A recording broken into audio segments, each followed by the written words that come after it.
Actes, je crois, Actes chapitre 20, verset 32, il dit, je vous recommande à Dieu et à la parole de sa grâce. Il y a quelque chose qu'on appelle la parole de la grâce. L'homme de Dieu n'est pas appelé à prêcher la loi, nous sommes appelés à prêcher la parole de la grâce. Et c'est très important. L'homme de Dieu est appelé à prêcher non point la parole de la loi, mais la parole de la grâce et de la vérité. Je le répète, le chrétien est appelé à recevoir donc quoi? La parole de la grâce et non la parole de la loi. Nous sommes qualifiés dans la nouvelle alliance pour vivre conformément à la parole de la grâce et de la vérité. Et nous ne trouvons que cette parole de la grâce et la vérité qu'en Christ. Vous ne pouvez pas donc être en Christ et avoir la mentalité de la loi. Vous ne pouvez pas être en Christ et avoir la mentalité des prophètes. Non, la Bible dit que même maintenant sans la loi a été manifestée.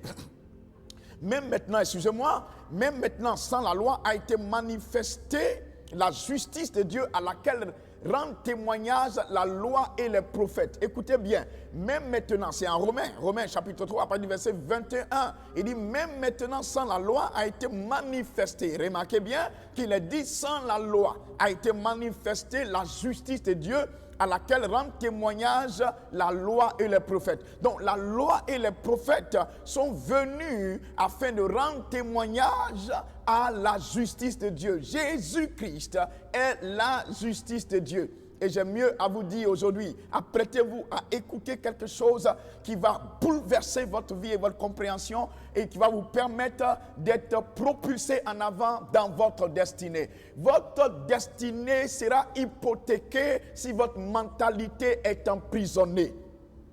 Votre destinée sera toujours hypothéquée si votre mentalité est emprisonnée. Et l'une de ces prisons de votre mentalité, c'est la prison de la loi dans laquelle on garde cette mentalité légaliste, traditionnelle, évangélico-religieuse. Non, nous ne sommes pas venus pour dire je suis évangélique, je suis protestant, je suis baptiste, je suis ceci. Toutes ces choses n'ont pas de sens s'ils ne sont pas en accord avec la grâce et la vérité. Vous n'êtes pas du royaume de Dieu si vous n'êtes pas en train de fonctionner conformément à la grâce et à la vérité. Il est important de comprendre ceci. Jésus a dit que parmi tous les hommes, écoutez bien, tous les hommes nés d'une femme, Jean-Baptiste est le plus grand. Mais la Bible dit, dans le royaume de Dieu, le plus petit est plus grand que Jean-Baptiste. Alors, la question est la suivante. Pourquoi cette déclaration a été faite par Jésus? Parce que Jean-Baptiste est celui, non seulement qui a manifesté le ministère de quoi? Deux types de ministères. Il a incarné le ministère de prophète et le ministère de sacrificateur à la fois. Mais mieux, Jean-Baptiste est celui qui a introduit Jésus. Il dit que je ne suis pas venu, je ne suis pas la lumière, je suis venu rendre témoignage à la lumière. Rase katalabra. Vous devez bien comprendre que Jean-Baptiste dit, je suis la voix de celui qui crie. Je suis la voix de celui qui crie, préparez le chemin du Seigneur. Alors vous devez comprendre, chers amis, chers internautes, suivez attentivement. Vous devez comprendre qui vous suivez. Si vous suivez Jésus, alors vous êtes tenu d'être attaché à la grâce et à la vérité. Si vous suivez Jésus, alors vous êtes tenu d'être attaché à la grâce et à la vérité. Vous devez donc comprendre ce que c'est que la grâce et ce que c'est que la vérité. Vous comprenez, il y a plusieurs types de vérité. Il y a la vérité scientifique, il y a la vérité historique, il y a la vérité religieuse, mais il y a la vérité biologique, il y a la vérité médicale, il y a toutes sortes de vérités. Mais Jésus est venu à nous disant, je suis le chemin, la vérité et la vie. Nul ne vient au Père sans passer par moi. Donc il est impossible d'accéder au royaume de Dieu, d'opérer dans la classe du Père si nous n'avons pas la mentalité de Christ. La Bible dit, nous devons, en 1 Corinthiens 2, verset 16, nous devons avoir la pensée de Christ. La mentalité de Christ nous permet d'avoir accès à Yasetalamande. Écoutez ce que je suis en train de dire par l'Esprit. La mentalité de Christ nous permet d'avoir accès au bien du royaume de Dieu. Lorsque nous avons la mentalité de Christ, nous avons accès au bien du royaume de Dieu. Pourquoi? On a la pensée de Christ. Nous pensons d'hommes comme lui. Écoutez, Jésus a dit quelque chose et j'aime la manière dont il le dit dans Jean chapitre 5. Il dit au verset 19, il dit, je ne fais rien de moi-même. Les œuvres que je fais, je les ai vues au Père. Je les ai vues au Père. Je les ai vues au Père. Je ne puis rien faire de moi-même. Selon que j'entends, je juge parce que je ne cherche pas à faire ma volonté, mais la volonté de mon Père qui m'a envoyé. Il est impossible pour vous de connaître la volonté de Dieu si vous n'êtes pas en phase avec la grâce et la vérité. Ah, je veux marquer un silence pour vous parler, s'il vous plaît. Vous ne pouvez pas continuer de vivre une vie de montée et de descente. La vie de montée, on entend les gens dire, ma vie, la vie est faite de haut et de bas. La vie de qui? La vie de qui est faite de haut et de bas? La vie du chrétien n'est pas faite de haut et de bas. C'est un mensonge, n'acceptez pas ça. Vous allez avoir une mentalité qui va faire de vous quelqu'un qui monte, qui descend, instable, comme les vagues de la mer. Non, la vie du chrétien n'est pas une vie d'instabilité. Quand vous dites que ma vie est faite, la vie est faite de haut et de bas, mon frère, il faut accepter comme ça, c'est le haut, tantôt c'est bas. Non, ce n'est pas le genre de vie que nous avons reçu. On a reçu la vie éternelle. Voilà pourquoi j'ai commencé par là. Il dit, voici ce témoignage. C'est que Dieu nous a donné la vie éternelle. Celui qui a le Fils a la vie. Celui qui n'a pas le Fils n'a pas la vie. La vie humaine peut être faite de haut et de bas. Mais la vie divine, la vie de Dieu n'est pas faite de haut et de bas. La vie de Christ en vous n'est pas faite de haut et de bas. Ayez la mentalité de la vie de Christ en vous. S'il vous plaît, n'ayez pas la mentalité de la vie humaine. Ayez la mentalité de la vie divine, la vie de Christ, la vie éternelle a élu domicile en vous. Je vous en prie. Il dit, je vous écris, petits enfants, afin que vous sachiez que vous avez la vie éternelle, vous qui croyez au nom de son Fils unique. Je vous écris afin que vous sachiez que vous avez la vie éternelle. Et donc maintenant que j'ai la vie éternelle, je vis conformément à cette vie éternelle. J'ai la pensée de la vie éternelle. La vie de Jésus n'a pas été faite de haut et de bas. Et cette même vie que Jésus avait, nous l'avons maintenant en lui. Et donc notre vie n'est pas faite pour être faite de haut et de bas. Non, la vie du chrétien n'est pas une vie faite de haut et de bas. Et l'une des choses qui fait que vous arrivez à parler de cette manière, c'est parce que vous avez une certaine mentalité. Et je vais vous débarrasser ce matin par la parole de Dieu de cette mentalité. Elle s'appelle la mentalité du péché. Donc la deuxième mentalité dont vous devez vous débarrasser aujourd'hui, à l'instant où je vous parle, c'est la mentalité du péché.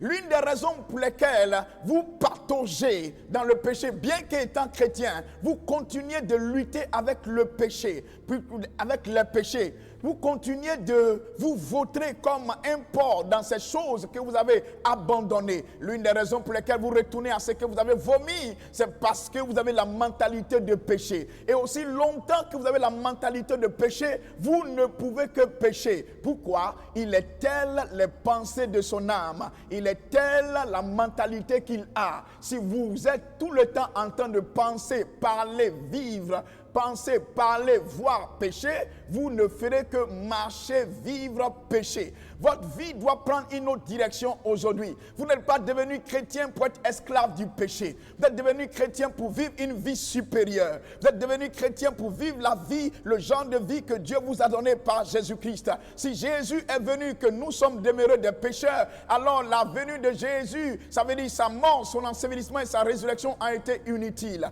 Écoutez-moi attentivement. Loin de là, la mort de Jésus n'a pas été inutile.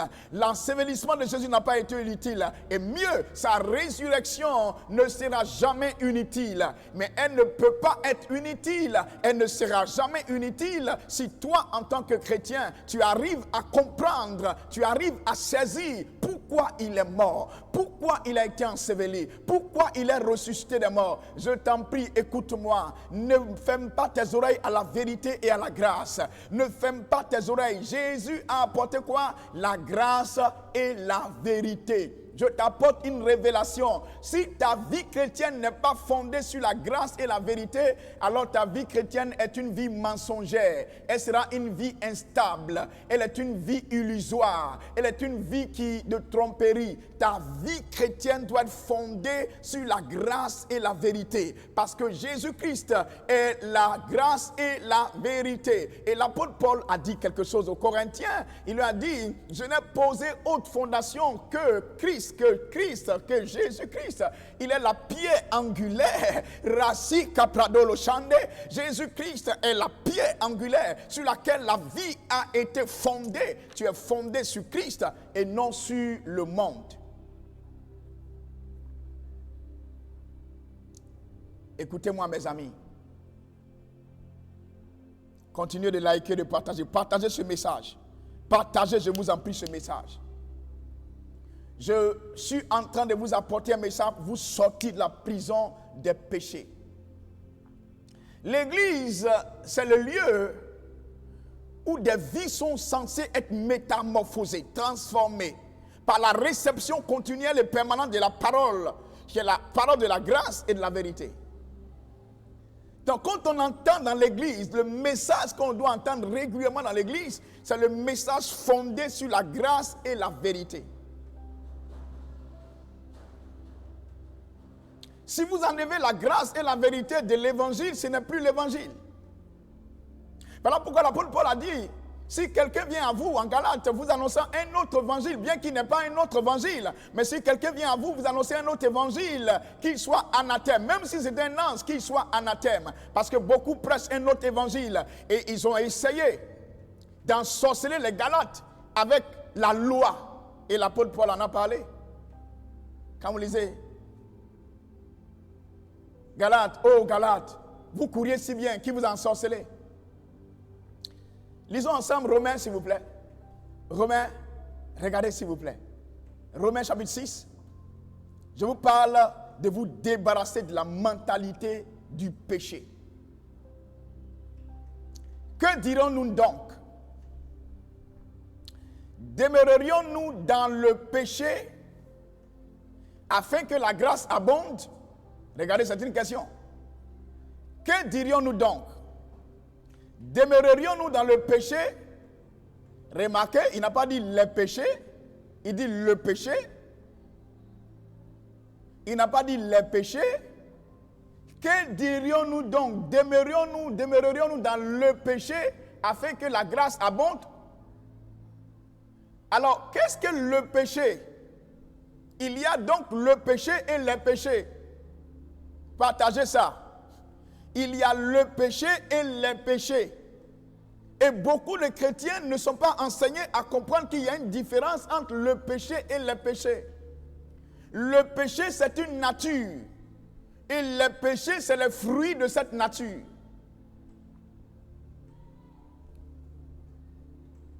Jésus est venu pour détruire le péché. Voilà pourquoi il a dit, voici l'agneau de Dieu qui ôte le péché. Vous voyez bien, il n'a pas dit, voici l'agneau de Dieu qui couvre le péché, mais qui ôte le péché. Le sang des boucs et des taureaux n'était pas capable d'ôter le péché, d'effacer le péché, de détruire la nature pécheresse. Tous les hommes nés d'une femme sur la terre ont hérité de la nature pécheresse. Le seul qui n'a pas hérité de cette nature pécheresse, c'était Jésus de Nazareth. Pourquoi? Il est né sans rapport sexuel. On appelle ça la naissance virginale. Pour utiliser un terme théologique, je vous épargne de toutes ces choses. Focalisez-vous sur la grâce et la vérité. Donc Jésus est venu apporter la grâce et la vérité. Et la Bible dit, voici l'agneau de Dieu qui ôte le péché. Écoutez, ne lisez pas la Bible juste comme un journal. Voici l'agneau de Dieu qui ôte le péché du monde. Le péché. Pas les péchés d'abord. Le péché. Donc, beaucoup de chrétiens doivent comprendre pourquoi la croix et pourquoi le sang. La croix de Jésus, voilà pourquoi vous devez prêcher la croix. Voilà pourquoi l'apôtre Paul dit la prédication de la croix est une puissance de Dieu pour quiconque croit. Je vous explique pourquoi. L'apôtre Paul dit la prédication de la croix est une puissance de Dieu pour quiconque croit. C'est la puissance de Dieu pour quiconque croit. Pourquoi la prédication de la croix est si essentielle et qu'on ne peut pas enlever. Quand vous enlevez la prédication de la croix à l'évangile, alors vous enlevez l'essentiel. L'une des choses essentielles plutôt. Parce que c'est à la croix que le péché a été détruit. Souvenez-vous que Dieu a dit à Adam, tu mangeras de tous les fruits de l'arbre du jardin, du fruit de l'arbre de la connaissance du bien et du mal, tu n'en mangeras point. Le jour où tu en mangeras, tu mourras. Vous entendez? Et quand Adam a désobéi à Dieu, Adam est devenu pécheur. Adam a eu un nouveau père spirituel. Et Jésus a dit aux pharisiens en haute, il leur a dit, vous avez pour père le diable. Vous avez pour père le diable. Vous entendez? Donc, quiconque pêche est du diable, a dit 1 Jean chapitre 3, il est dit quiconque pêche est du diable, car le diable pêche dès le commencement. Mais le Fils de Dieu a apparu afin de détruire les œuvres du diable. Écoutez très bien, détruire les œuvres du diable. Donc pourquoi Jésus est venu? Afin de détruire les œuvres du diable. Quand Adam a péché, il a pris une nouvelle nature qui est la nature pécheresse. Et tous les hommes qui sont nés d'Adam naissent avec la nature pécheresse. Donc ces hommes-là, parce qu'ils sont nés avec la nature pécheresse, sont esclaves du péché. Donc aussi longtemps que les hommes avaient la nature pécheresse, ils seraient esclaves du diable et esclaves donc du monde et esclaves de la mort et esclaves de la pauvreté et esclaves de la maladie et esclaves de la malédiction et etc. et etc. Mais grâce soit rendue à Dieu qui nous a envoyé son Fils unique, qui a envoyé la grâce et la vérité. Et c'est ce dont je suis en train de vous parler. Débarrassez-vous de la mentalité du péché, sinon vous ne pouvez pas vivre une vie chrétienne victorieuse. Aussi longtemps que vous avez la mentalité du péché, vous êtes disqualifié pour vivre la vie chrétienne victorieuse. Jésus est venu pour nous donner une vie supérieure, pas une vie basse, une vie misérable, une vie... je ne sais ce qu'il faut dire, mais une vie de perdant. Non, il est venu donner une vie supérieure. Pour que cette vie supérieure qu'il nous a donnée gratuitement soit manifestée en nous, il nous faut quelque chose de capital. Nous débarrasser de la mentalité du péché. Parce que la mentalité du péché entraîne la mentalité de l'absence de Dieu. Écoutez-moi très bien. Pourquoi les gens chantent des chants charnels? Je veux être proche de toi. Oh Dieu, je veux être proche de toi. Oh, plus proche de toi. Je veux être dans le creux de tes mains. Oh, serre-moi contre ton cœur. Pourquoi les gens chantent des chants comme ça? Vous savez pourquoi? Parce qu'ils ont la mentalité du péché. Ils se sentent tellement loin de Dieu qu'ils ont envie que Dieu les serre dans leurs bras. Dieu n'a pas besoin de te serrer dans son bras, je t'en prie. Il n'a pas besoin de t'avoir dans ses mains, je t'en prie. Dieu n'a pas besoin de ça. Dieu a besoin que tu saches qu'il est tellement bon. Il a envoyé son Fils unique sur la base de la grâce et la vérité. Et il est venu habiter à l'intérieur de toi. Maintenant que Dieu a besoin d'habiter à l'intérieur de toi et qu'il habite à l'intérieur de toi, maintenant, comment tu as besoin que Dieu te serre dans ses bras? Tu as besoin qu'il te serre dans ses bras, pourquoi? Il habite à l'intérieur de toi. Voici ce qui apporte la grâce et la vérité.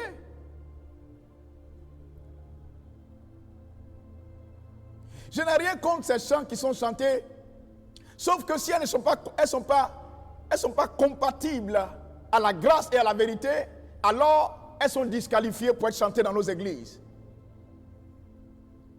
Attention aux chants que vous chantez, parce que les chants, les cantiques, les chants que vous chantez peuvent vous amener si loin, peuvent vous rabaisser, si elles ne sont pas en accord avec l'œuvre achevée de Christ. Un chant comme que tes vives eaux inondent de mon âme, que ton Saint-Esprit vienne prenne. Qui vous a dit que le Saint-Esprit veut venir prendre le contrôle? Oh Dieu. Regardez ce que Jésus dit. S'il vous plaît. Vous êtes supposé en tant que chrétien que la vie de Dieu jaillisse de vous. Pas que ses vives eaux inondent. Mais que la vie de Dieu jaillisse à travers vous. Voilà. Que tes vives eaux jaillissent de mon âme. Que ton Saint-Esprit guérisse, délivre les captifs. À travers moi, bien sûr. Voilà pourquoi il est venu habiter à l'intérieur de toi. Maintenant qu'il est venu habiter à l'intérieur de toi, la mentalité du péché fait que tu ignores la présence de Dieu. La mentalité du péché est l'une des raisons qui fait que beaucoup de chrétiens ne vivent pas la présence de Dieu. Ils ne peuvent pas expérimenter la présence de Dieu. Parce que chaque fois qu'ils s'approchent de Dieu, ils viennent avec un complexe d'infériorité, d'incapacité, un complexe avec la culpabilité. Vous entendez les gens dire, je suis indigne de toi. Oh Dieu, je suis indigne de toi. Écoute-moi bien, écoute-moi bien. Si tu es de ceux qui disent, Seigneur, je suis indigne de toi, alors tu n'as pas encore compris beaucoup de choses. Qui que tu sois. Parce que nous ne nous approchons pas de Dieu avec nos propres œuvres, notre propre capacité. On s'approche de Dieu avec les mérites de Jésus, avec la justice de Jésus. Jésus est devenu notre justice. Donc je ne suis pas... la bouche qui est dit, nous sommes devenus un avec lui, une seule chair.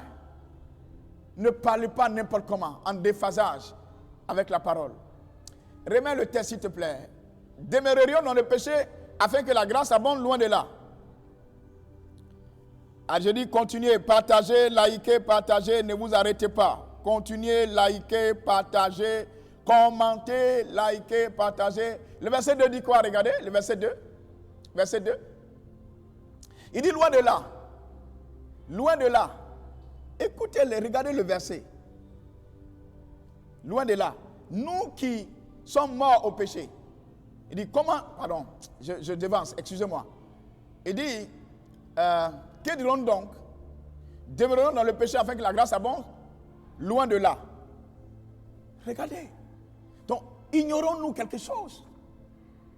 Loin de là. Pourquoi? Nous qui sommes morts, écoutez, nous qui sommes morts au péché, s'il te plaît, nous qui sommes morts au péché, regardez, ce n'est pas pluriel. Ouvrez vos Bibles, vérifiez avec moi. Il dit, nous qui sommes morts au péché, nous qui sommes morts au péché. Le péché qui est mis là, ce n'est pas pluriel. Vous entendez? Vous qui n'êtes pas chrétien et vous qui êtes chrétien, écoutez, regardez la parole de Dieu. Le chrétien, c'est celui qui est mort au péché. Il est mort au péché, c'est-à-dire il est mort à la nature pécheresse. Le chrétien, c'est celui qui est mort à la nature pécheresse. Je répète, le chrétien, c'est celui qui est mort à la nature pécheresse. Afin de vivre pour Dieu. Vivre pour la justice. Donc, il n'a pas la mentalité du péché, il a la mentalité de la justice de Dieu. La mentalité du péché est ce qui conduit les gens à demeurer dans le péché bien qu'étant en Christ. Regardez le verset. Je n'invente rien. Ouvrez vos Bibles, s'il vous plaît. Et vérifiez. Loin de là, nous qui sommes morts au péché, nous qui sommes morts au péché, c'est une révélation. L'apôtre Paul nous montre que lorsque Jésus mourait à la croix et qu'il est venu ôter le péché, nous sommes morts avec lui, nous sommes morts au péché avec lui. Donc le chrétien, c'est celui qui est mort avec Christ au péché. Je suis mort au péché. Dis-le maintenant dans le commentaire, je suis mort au péché. Écris-le maintenant dans ton commentaire. Déclare-le, confesse-le, je suis mort au péché. Péché au singulier. Je suis mort au péché, c'est-à-dire je suis mort à la nature pécheresse. C'est-à-dire je suis disqualifié pour être un pécheur. Si je suis mort au péché, je ne peux plus être appelé pécheur. La mentalité du péché a fait que beaucoup de chrétiens continuent de s'appeler des pécheurs et piètres pécheurs et pauvres pécheurs et malheureux pécheurs. Et ce n'est pas étonnant qu'ils continuent de vivre dans les péchés parce qu'ils ont la mentalité du péché. Qu'est-ce que Jésus est venu faire, mes amis? Si vous êtes demeurés pécheurs, qu'est-ce qu'il est venu faire? Regardez ce qu'il dit en Romains chapitre 5. Laisse le texte. En Romains chapitre 5, à partir du verset 8, vous voyez bien? Il dit, Mais Dieu prouve son amour envers nous, c'est que lorsque nous étions encore des pécheurs, écoutez, lorsque nous étions encore des pécheurs, Christ est mort pour nous. Donc Christ n'est pas mort pour les justes, il n'est pas mort pour des chrétiens, il est mort pour des pécheurs. Et qu'est-ce qui a fait qu'ils sont devenus des pécheurs? Parce qu'un homme a péché et tous sont devenus des pécheurs. Donc le péché, c'est une nature qui a été héritée. Gloire à Dieu, elle a été héritée, mais gloire à Dieu que Jésus est venu mourir à la place de tous les pécheurs. Et nous sommes devenus des justes en lui. Suivez, vous allez voir. Nous tous qui sommes morts et nous qui sommes morts, écoutez, pourquoi continuez-vous de vivre comme si vous étiez vivants au péché? Nous ne sommes pas vivants au péché, nous sommes morts au péché. Ça, c'est l'évangile. Ça, c'est la grâce et la vérité.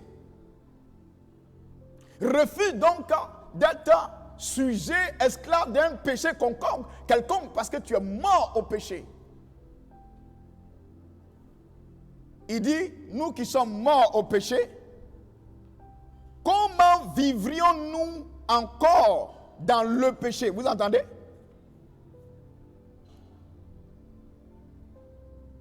Il s'étonne. Il dit, mais on est mort au péché. On ne peut plus vivre encore dans le péché. Parce qu'on est mort au péché. Écris dans ton commentaire, je suis mort au péché. Et dis que je ne vivrai plus pour le péché. Verset suivant, s'il te plaît. Le verset suivant, regardez. Regardez ce qu'il dit. Le verset suivant commence avec quelque chose d'important que je vous dis. Il dit que là où l'ignorance se trouve, l'abus est inévitable. Regardez. Beaucoup de chrétiens sont ignorants de la grâce et de la vérité. Voilà pourquoi ils sont abusés de toutes les manières. On a dit faire bain de sel, il va faire bain de sel parce qu'il a la mentalité de péché. Pour lui, il va faire bain de sel et ça va le purifier. Si le sang de Jésus-Christ n'a pas été assez suffisant pour te purifier de toute iniquité, aucun bain de sel ne peut faire quelque chose pour toi. Bain de sel. Tu n'as pas besoin de bain de sel, tu peux comprendre qu'il y a eu un bain. Il y a eu un seul bain, et le véritable bain, et qui est unique. Et il a dit en 2 Corinthiens chapitre 6, le verset 11, il a dit quelque chose. Il dit, vous autrefois, vous étiez quoi? Efféminés, vous étiez débauchés, vous étiez impudiques, etc. Il dit, mais, vous avez été lavés, vous avez été sanctifiés, vous avez été justifiés. Vous entendez? Le chrétien, c'est celui qui a été lavé, sanctifié, justifié. Et par quoi? Par le sang de Christ, j'ai été lavé, j'ai été sanctifié, j'ai été justifié par le sang de Christ et par l'Esprit de Dieu. Alléluia. Tu dois dire un bon amen, s'il te plaît. Tu dois dire un bon amen. Il dit, ignorez-vous. Écoutez, ignorez-vous que nous tous qui avons été baptisés, regardez, nous tous qui avons été baptisés, le terme baptisé ici, il ne parle pas d'abord du baptême d'eau. Nous tous qui avons été baptisés, ça veut dire plongés en Christ, identifiés à la mort de Christ, identifiés à son ensevelissement, à sa résurrection. Nous tous qui avons été baptisés en Jésus-Christ. Remarquez qu'il n'a pas dit au nom de Jésus-Christ. Ça veut dire qu'il ne parle pas ici du baptême d'eau. Il dit nous tous qui avons été baptisés en Jésus-Christ. Ça veut dire que nous tous qui avons été plongés en sa mort, plongés en son ensevelissement, plongés en sa résurrection.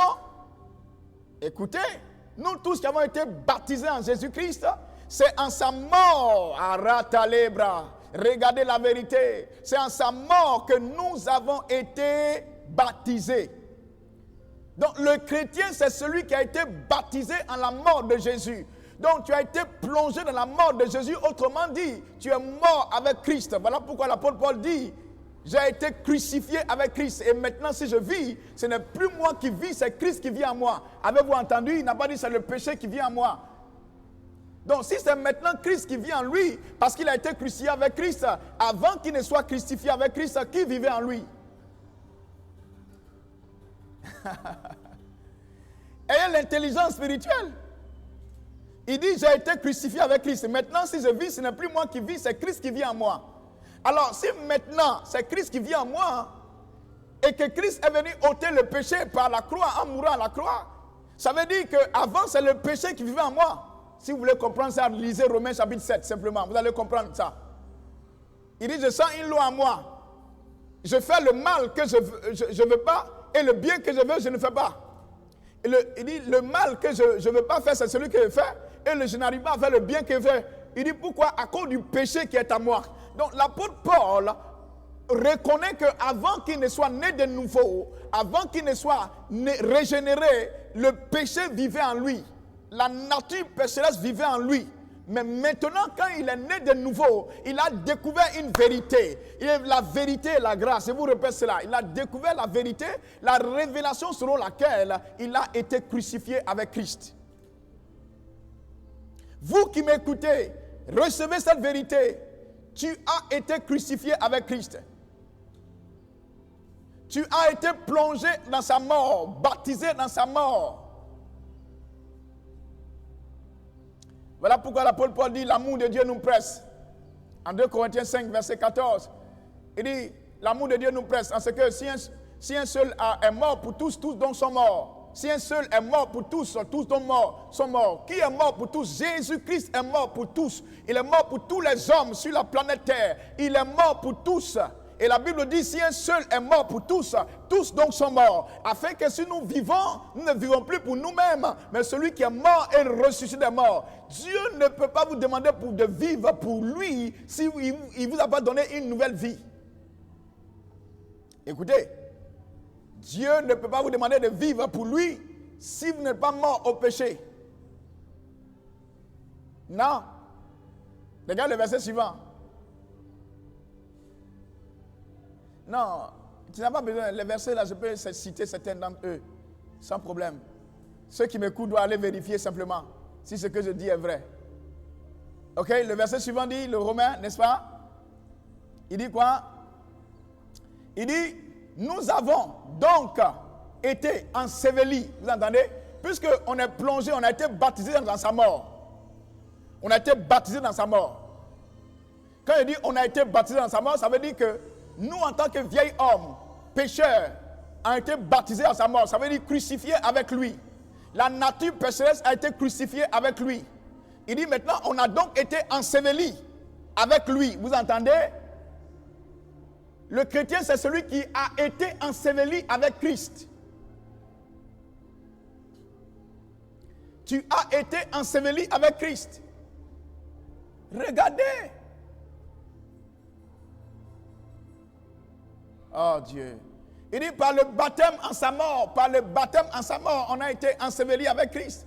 Afin que, comme Christ est ressuscité des morts, regardez les trois choses. Je suis mort avec lui, j'ai été enseveli avec lui, je suis ressuscité avec lui. Il dit, afin que comme Christ est ressuscité des morts, par la gloire du Père, de même, nous aussi, nous marchions en nouveauté de vie. Donc, regardez, on a fini avec le péché. On a fini avec le péché. Pourquoi le péché semble être au centre, au début de nos cultes? Je suis étonné. Tu rentres dans l'église, les gens commencent, on va remercier le Seigneur. Non seulement il y a de mauvaises actions de grâce, on va remercier le Seigneur, il nous a donné du pain à manger, il nous a donné des bonbons, il nous a donné des biscuits, il nous a fait ceci. Non, apprenez à rendre d'excellentes actions de grâce à Dieu. Rendez grâce à Dieu parce que Jésus est mort pour vous. Rendez grâce à Dieu parce qu'il a été enseveli pour vous. Rendez grâce à Dieu pour le sang de Jésus qui est versé pour vous. Rendez grâce à Dieu parce que vous êtes ressuscité avec Jésus. Rendez grâce à Dieu du don du Saint-Esprit. Mais ensuite, vous entendez les gens dire, on va prier. Parce que tout le monde est pécheur. Hein? Nous sommes tous des pécheurs. Il n'y a personne ici qui va dire qu'il n'est pas pécheur. Voilà pourquoi les cultes souvent sont des cultes biaisés, des cultes vendus d'avance, des cultes corrompus. Il dit de lui rendre un culte agréable. Regardez le verset de base qu'on a lu dès le départ. Romains le chapitre 12, je vais le citer. Regardez. il dit, je vous exhorte donc, frères, par la compassion de Dieu, à offrir vos corps comme un sacrifice vivant, saint, agréable à Dieu, ce qui sera de votre part un culte raisonnable. Vous entendez? Donc, quand vous venez dans la présence de Dieu et vous dites, je suis un pauvre pécheur, vous rendez à Dieu un culte déraisonnable, un culte malhonnête. Parce que pour vous, vous méprisez ce que Jésus a fait, ce que sa mort a accompli, ce que son enseignement a accompli, ce que bien plus sa résurrection a produit. Maintenant, vous êtes appelés à marcher en nouveauté de vie et non point avec une mentalité de pécheur qui vous conduit continuellement à avoir la culpabilité, vivre dans la culpabilité. Quand les gens s'approchent de Dieu, la seule chose qu'ils voient, c'est qu'ils sont des pécheurs, des piètres pécheurs, des pauvres pécheurs, des malheureux pécheurs, des indignes de Dieu. Écoute-moi bien. Sans Christ, tout ce que tu peux vivre comme justice ne te rendra jamais digne de Dieu. Je vais répéter ce que je suis en train de dire. Sans Christ, toute ta justice ne peut jamais te rendre digne de Dieu. Donc, maintenant qu'on est en Christ, qu'on a été rendu digne de Dieu par le don de sa justice, pourquoi continuons-nous de déclarer que nous sommes indignes de Dieu, comme si nous pouvions de nous-mêmes être dignes de Dieu?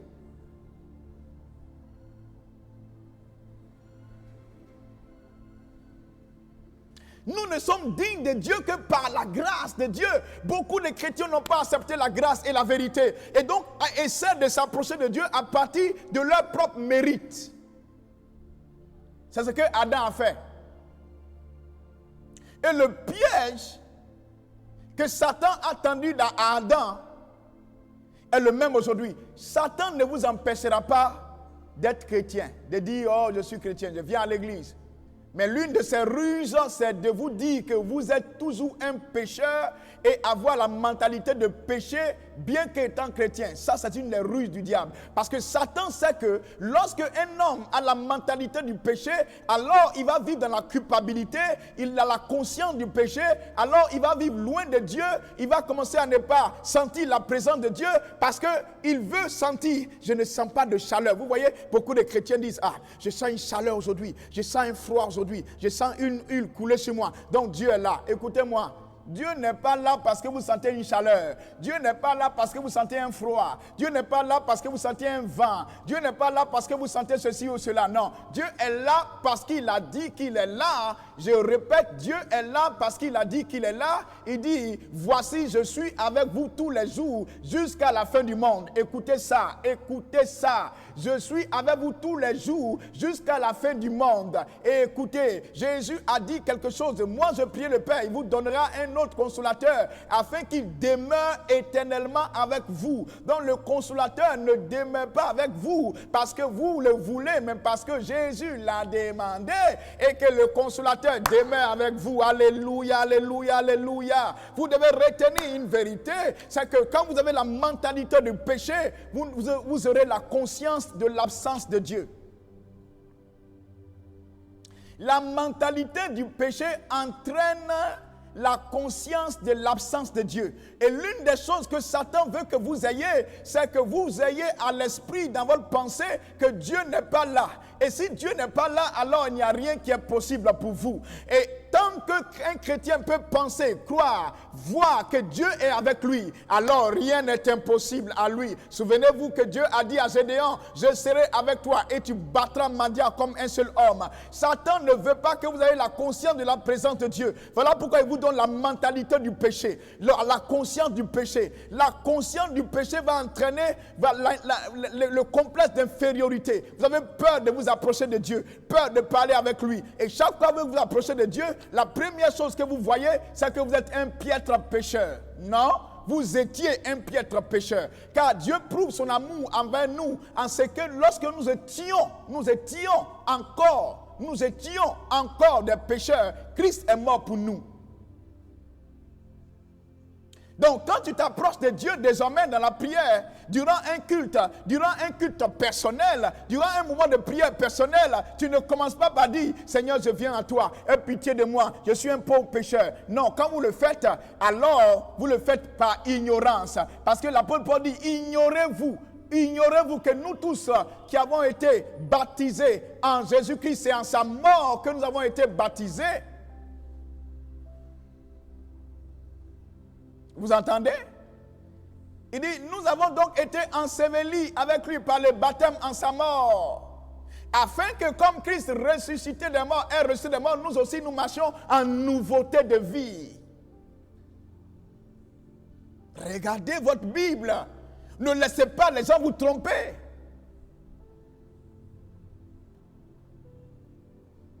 Partage, je t'en prie. Nous ne sommes plus des pécheurs. Nous sommes des justes. Nous n'avons plus la mentalité du péché.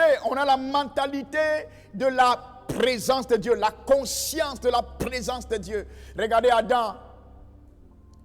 Dieu dit, Adam, où es-tu? Écoutez ce qu'Adam dit. Il dit, j'ai entendu ta voix. J'ai eu peur. Je me suis caché, car je suis nu. Regardez. J'ai entendu ta voix. J'ai eu peur. Je me suis caché, car je suis nu. Vous entendez? Vous entendez? Quel était l'objectif de Dieu, de Satan, pardon? C'est que l'homme s'éloigne de Dieu. La mentalité du péché vous éloigne de Dieu. La conscience du péché vous éloigne de Dieu. La conscience du péché désactive la conscience de la présence de Dieu avec vous. Donc vous ne pouvez pas faire des exploits. Vous ne pouvez pas faire des exploits si vous ne croyez même pas que Dieu est avec vous. Ce n'est pas que vous allez croire que Dieu est en vous. Donc regardez la mentalité. C'est ce que je suis en train de vous dire. Si beaucoup peuvent comprendre, écouter ce message. La raison pour laquelle vous êtes tout le temps en train de dire, est-ce que je peux faire ça même? Je ne peux pas faire ça. Ça là même c'est difficile. Est-ce que je pourrais faire? C'est à cause de la mentalité du péché. La mentalité du péché entraîne dans votre vie la conscience de l'incapacité, de l'infaisabilité, l'improbabilité et la conscience de vos capacités limitées, que vous êtes limité, que vous ne pouvez pas. Et vous commencez à dire, je ne peux pas. C'est difficile. Est-ce que je vais y arriver? Et vraiment, quand vous entendez les gens parler comme ça, cela produit en vous le complexe d'infériorité. Tu entends les chrétiens dire, je suis en bas de vous. Une fausse humilité. La conscience, la mentalité du péché entraîne la fausse humilité. Les gens vivent dans une fausse humilité. Ils croient que quand il va s'habiller en haillon, il va porter des habits un peu modestes là. S'il porte des habits trop beaux, des jolis habits, alors c'est pas trop bon. La mentalité du péché. La mentalité du péché entraîne la conscience du manque, la conscience de l'absence de la présence de Dieu. Et Dieu a dit à Adam, qui t'a dit que tu es nu? Vous avez entendu? Qui t'a informé? Qui t'a donné cette information que tu es nu? L'information que nous avons en Christ, c'est que lorsque nous sommes en Christ, nous sommes morts au péché. Nous sommes vivants pour la justice de Dieu. Mais qui vous a dit que vous êtes pécheur? Ce n'est pas la parole de Dieu, hein, non? Ce n'est pas la parole de Dieu. Lisez-la bien, attention à vous. La parole de Dieu ne dit pas que vous êtes pécheur. La parole de Dieu, sur la base de la nouvelle alliance, dit que vous étiez pécheur. Maintenant, vous êtes juste. Alléluia. Waouh. Continuez de commenter, de partager. Vous pouvez délivrer la vie de quelqu'un, libérer la vie de quelqu'un de l'obscurité. Regardez, allons-y encore. Regardez le verset suivant, rapidement, regardez le verset suivant, le verset 5. Nous sommes dans Romains Nous sommes dans Romains, regardez le verset 5. Il dit en effet, si nous sommes devenus, écoutez, nous sommes devenus une même plante, écoutez, sommes devenus une même plante avec lui. Quel pécheur peut devenir une même plante avec Jésus? Si vous êtes pécheur, comment vous pouvez devenir une seule plante avec Jésus? Il n'a pas dit nous deviendrons, il dit nous sommes devenus. Nous sommes devenus. Le chrétien, c'est celui qui est devenu une même plante avec Jésus. Donc, il doit avoir la mentalité qu'il est une même plante avec Jésus. Il doit penser qu'il est une même plante avec Jésus. Jésus ne peut pas être une même plante avec un pécheur. Regardez les Écritures.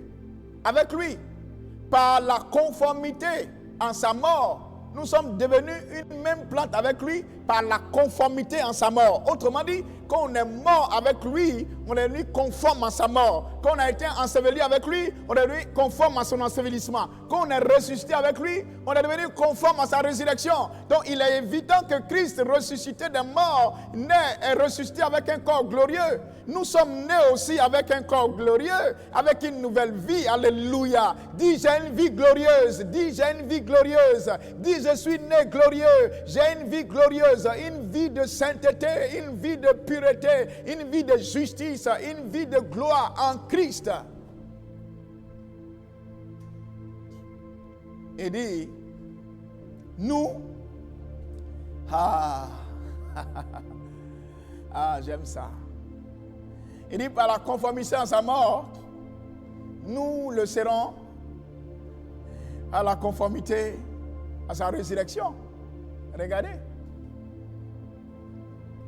Comment tu peux croire que tu es conforme à lui en sa mort? Tu es conforme à lui en son ensevelissement, mais tu n'as pas cru que tu es conforme avec lui en sa résurrection.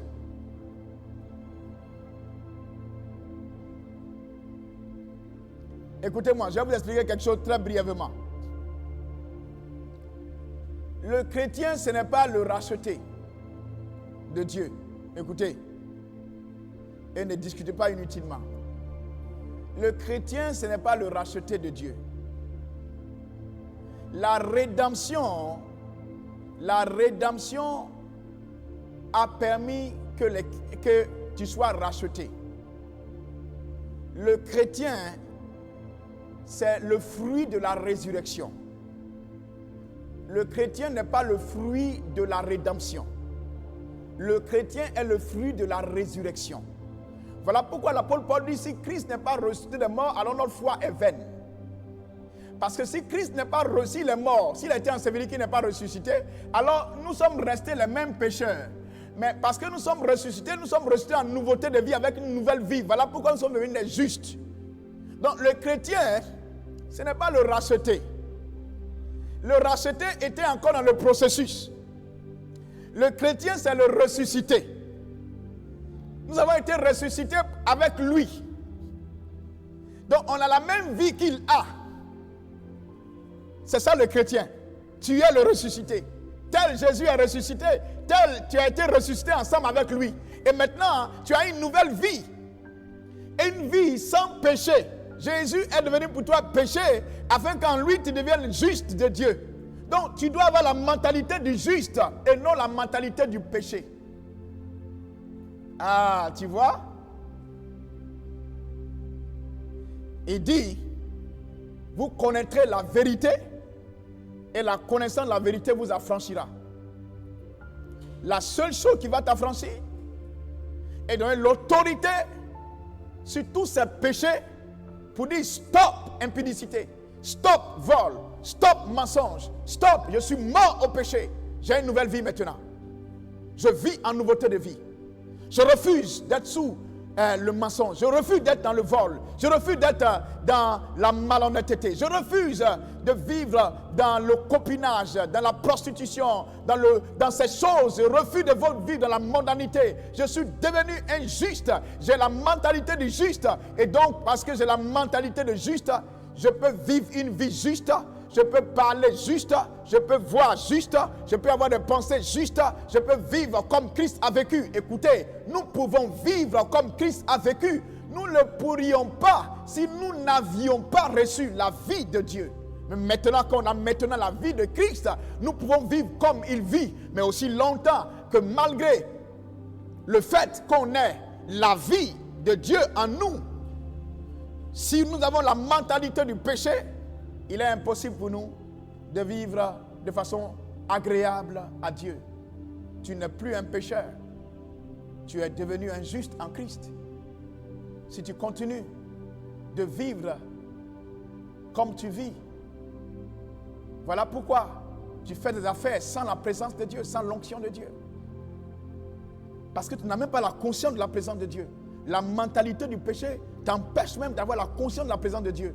Donc tu ne peux pas expérimenter la manifestation de sa présence dans tes affaires, dans différents domaines. Pourquoi? Tu n'es même pas conscient qu'il est présent. Et la raison pour laquelle tu n'es pas conscient qu'il est présent, parce que tu te vois trop pécheur.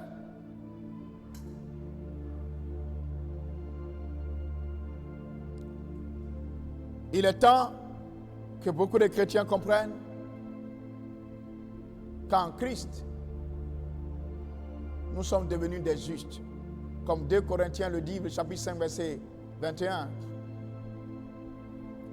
Il est dit clairement là-bas que Jésus-Christ est devenu péché pour nous, afin qu'en lui, nous devenions justice de Dieu. En Christ, tu es devenu un juste.